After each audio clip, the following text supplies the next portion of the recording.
This video discusses eating habits and body image, which may be sensitive for some viewers. Please watch with care and skip if you need to. This is not medical advice, just conversation and personal perspective. If you are struggling, consider reaching out to someone you trust or a qualified professional. We rarely see ourselves until we walk past a mirror, or at least that's how it used to be. For thousands of years, men and women lived their entire lives without checking their physical silhouette or appearance 50 times a day. But today, the mirror is glued to our hands. We're the first generation that carries a perfected image of ourselves in our pockets 24/7. The problem isn't our bodies. The problem is we're being trained to view our natural bodies as before pictures or works in progress. Quite frankly, it's starting to feel like a waged war on ourselves and almost a never-ending cycle of what body do I want to achieve next. Today, I want to talk about how we got here and how we can essentially stop trying to shrink ourselves into a digital comparison box. Let's talk about it. Hi everyone, my name is Javona and I am a social media internet archive fanatic. We talk all things internet here. If you're new here and you feel like subscribing, by all means, okay? If you're not going to subscribe, but you still feel like being nice, please give this video a thumbs up. It just helps the algorithm get my video boosted out there so that more people can come across this topic, because I feel like this is a really important topic that we're going to talk about. So this whole body image and just face image comparison thing started back, I want to say in 2015. Filters were just digital costumes, okay? Just fun, cute filters. We had the flower crown, we had the dog filter on Snapchat, but then Instagram. And we always have a problem with Instagram here. She's just doing too much most of the time. Instagram introduced beauty filters. Now these filters subtly narrowed our noses, made our lips bigger, eyes bigger, and there were even some filters that edited the body to actually shrink in size. They also smoothed out any acne, any fine lines like the older generation had. It was just weird. And they're still on Instagram, by the way, now, and a lot of people use them in a lot of their selfies. That's a whole other topic. Suddenly, our appearances weren't just fun costumes that we shared online and just fun archives essentially that we shared online.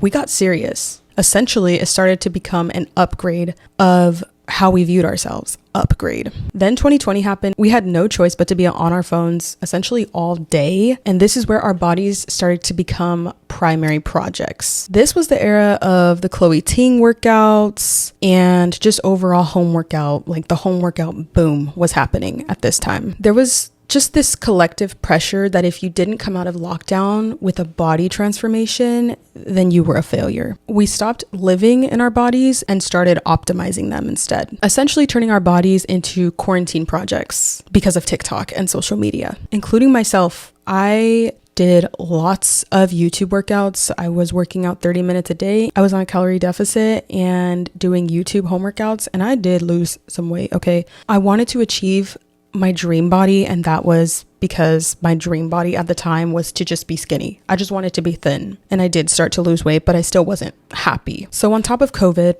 on top of the Instagram filters and the unrealistic standards that social media was starting to push on us, we have AI. This one is a little bit more of a recent thing I've seen. It's basically these hyper-realistic AI before and after transformations where fake influencers made by AI, okay guys, they're basically sharing their weight loss results, even though they're computer.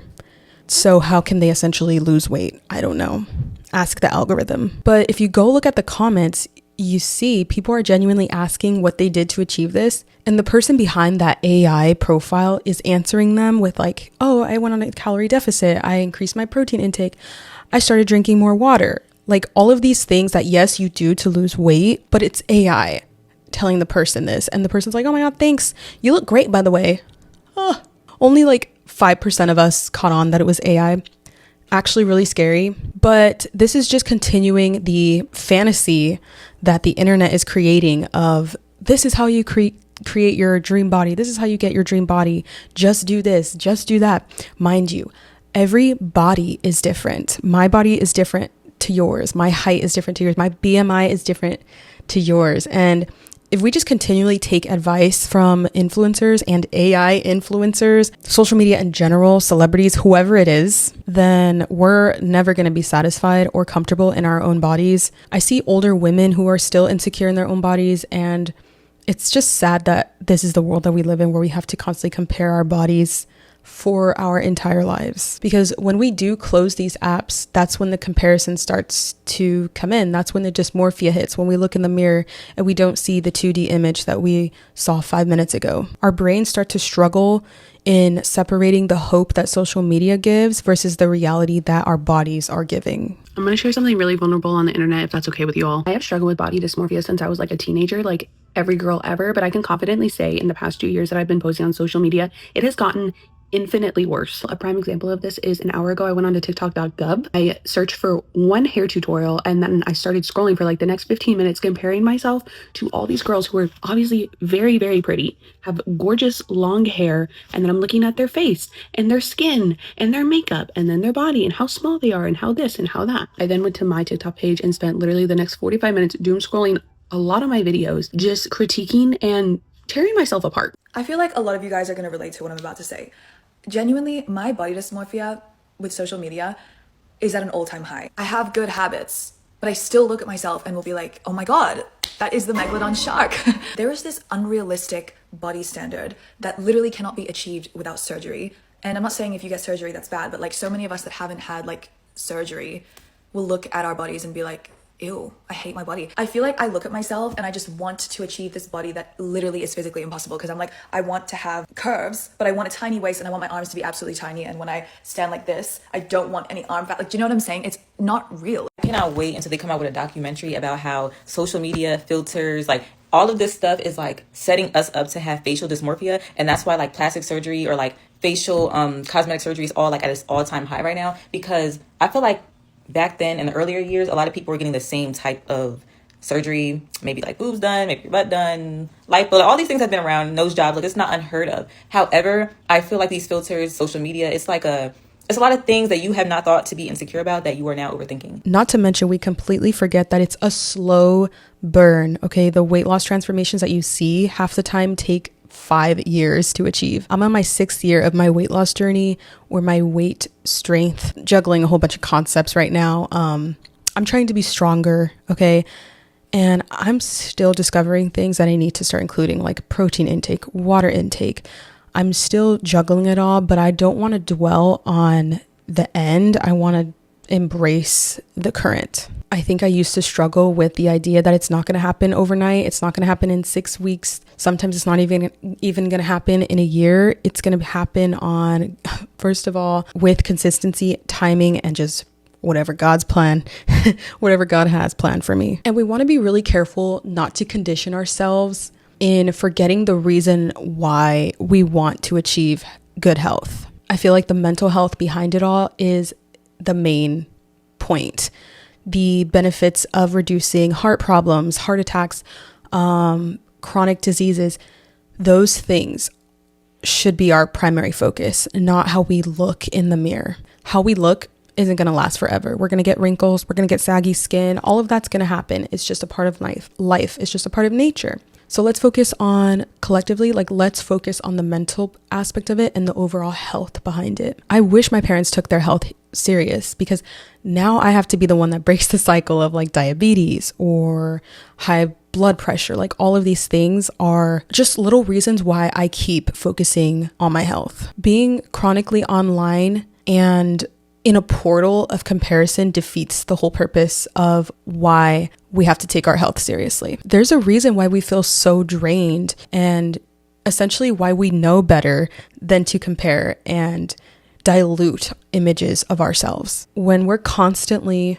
exposed to these perfected proportions and body silhouettes, our brains start to over monitor. Instead of just existing, you start body checking. You stop seeing yourself as a whole person and you start seeing yourself as a collection of problem areas, which leads us to hyperfixate on your pooch, on your soft underarm skin, natural curves, okay? All the little things that we start to compare ourselves and start to hate about ourselves causes our brain to literally glitch, because we're so used to seeing a 2D version of the body that we're striving for, the body that we want to achieve, but it's essentially the body that we don't have. Get out of that 2D brain glitch, okay? Stop comparing yourself to a static Instagram image, okay? It's just not healthy if that's you, because it's definitely me sometimes. That's why I'm like, because I'm essentially talking to myself here. And another thing, Hollywood is not innocent in all of this. Hollywood has been essentially moving the goalposts again. We're seeing the rise of the gaunt aesthetic, which is driven by GLP medication. It's giving sunken cheeks,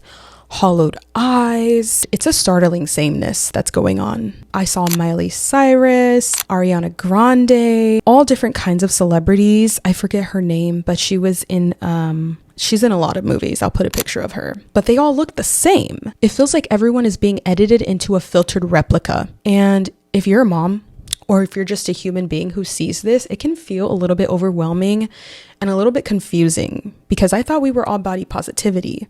Now, trust me, I do stand on being healthy is and should be priority for everyone. Why are we setting a beauty standard that is essentially unachievable unless you can pay $300 a month for some GLP meds? But we see images of celebrities who we watch on TV all day, we watch in movies, and it just looks like they've never had a mom pooch or never had flabby arms or jiggly legs. And it makes our bodies feel out of the norm or too big or too much, too jiggly. But on the other hand, if that celebrity gets pregnant or gained a little weight and is strutting this and is strutting her mom pooch, she's essentially fat shamed by not just the paparazzi, but people who are chronically online and have no filter. And these people who do make these comments usually have internal issues going on. It's exhausting to feel like the appearance of a woman's body is a never-ending topic. Every single month, it's something new with someone, whether they're famous, whether they're an influencer.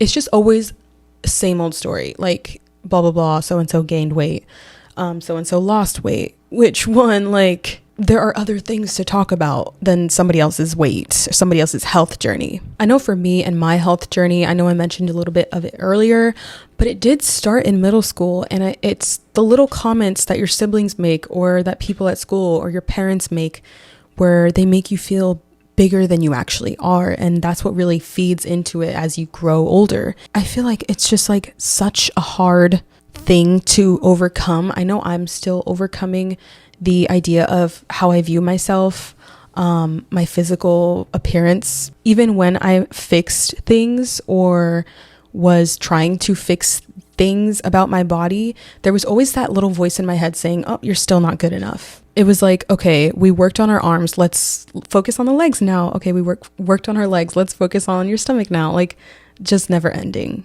Growing up, like this is middle school into high school, college, and a little bit of now. I don't know if I'm oversharing, but you know what?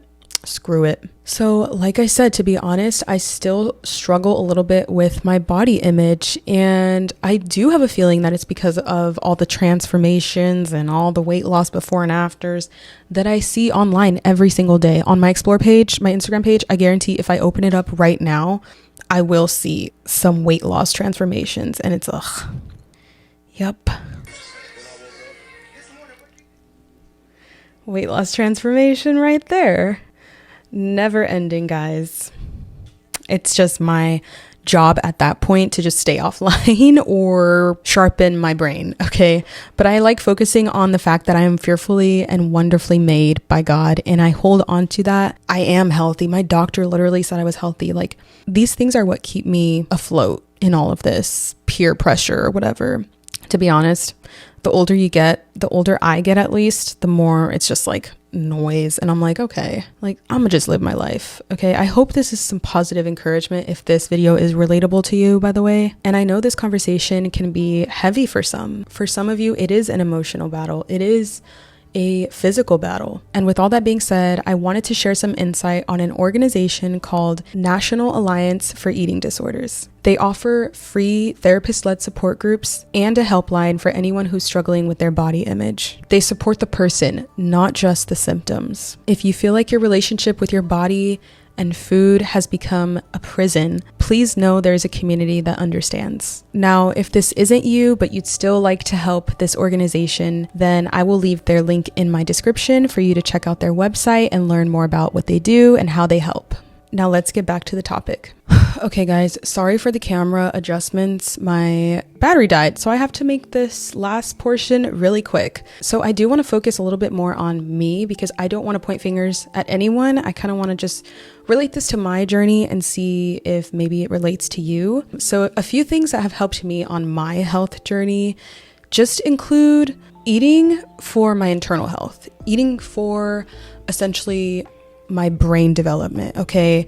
Or brain strength, I guess, because my brain is past developing, but eating for the strength of my brain, my heart, my blood flow, like all of that is why I'm eating healthy. Another thing I'm doing is just checking the mirror less, okay? And if I do check the mirror, I'm appreciating what I see without being too, I don't know, like self-idolizing, because if I get self-idolizing, then I start to create high expectations for myself, and that's just not healthy, okay? High standards for myself, I guess. That's just not healthy. But checking the mirror less and just working on my heart posture. I think as a follower of Christ, this is super important for me, is always making sure my heart is geared towards the right direction and right, like what looks most like Christ, especially when I view other people and have conversations like this with other people. And when I see people online, like I don't want to be judging them because you never know what's going on inside of their heads essentially, or you never know how they view themselves. And the last thing I'm focusing on is confidence. Confidence is everything. No matter what size you are, no matter what size I am, carry yourself with boldness and just embrace your God-given image, your God-given body. Don't be confident later when your body is about to reach your goal weight or when you hit your goal weight. Or if you don't ever hit your goal weight, be confident now. Be bold now. Love your body now. You aren't a work in progress. You aren't a working project. You are beautiful. And God made no mistakes when he made you queen or king, okay? I want to leave you with that encouragement. Thank you guys so much for being here. And also, if you made it this far, please leave like conversation starters in the comments. I'd love to see what you guys want me to talk about next. Yeah, I appreciate each and every one of you. Please leave any prayer requests down below as well. I love you guys, and I'll see you next week. Bye.